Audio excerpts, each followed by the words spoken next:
अस्सलाम वालेकुम, welcome to ज़ैनी कुज़िन। उम्मीद है कि आप सब खैरियत से होंगे। आज मैं आपके लिए मसाला बटेर की रेसिपी लेकर आई जो कि सर्दियों में बहुत ज़्यादा फ़ायदेमंद होता है, बहुत ज़्यादा हेल्दी रेसिपी होती है।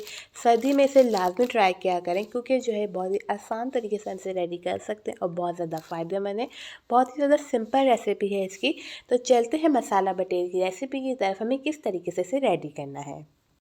बिस्मिल्लाहिर्रहमानिर्रहीम। रेसिपी स्टार्ट करते हैं। सबसे पहले बटेर के अंदर ऐड कर देंगे जिंजर गार्लिक पेस्ट 1 टेबलस्पून और फिर हम इसके अंदर ऐड करेंगे तिक्का मसाला या tandoori masala 2 tablespoon. Black pepper powder add करेंगे हाफ टी स्पून।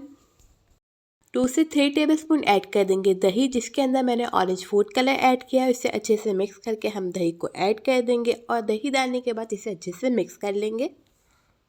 बटेर के अंदर मसाला लगाने के बाद आप इसे 20 से 30 मिनट के लिए कवर करके रख भी सकते हैं या अगर टाइम कम है तो इसे फ़ौरन भी फ्राई कर सकते हैं। अच्छे से ऑयल को गर्म करके हम इसे फ्राई कर लेंगे ताकि इसके अंदर हीट ना, इसके अंदर कच्चा फ्लेवर जो है ख़त्म हो जाए और ये अच्छे से क्रिस्पी फ्राई हो जाए।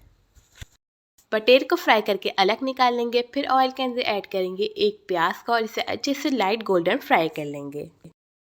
2 से 3 टमाटो ले लेंगे जिसे कट करके हम ऐड कर देंगे और इसे हाई फ्लेम पे अच्छे से मिक्स कर लेंगे। फिर 1 से 2 हम इसके अंदर ग्रीन चिली को ऐड कर देंगे। ब्लैक पेपर पाउडर ऐड करेंगे 1 टेबलस्पून। नमक ऐड करेंगे 1 टेबलस्पून। अब इसे मिक्स करेंगे और इसे अच्छे से भून लेंगे और भूनने के बाद इसके अंदर ऐड करेंगे फ्राई किए हुए बटेर को और बटेर डालने के बाद फिर से अच्छे से मिक्स कर लेंगे ताकि बटेर के अंदर भी इसका मसाला चले जाए। और फिर हमने जो है इसके अंदर ऐड करना है हाफ ग्लास पानी और पानी डालने के बाद इसे कवर करके हम मीडियम फ्लेम पे 10 मिनट तक कुक कर लेंगे।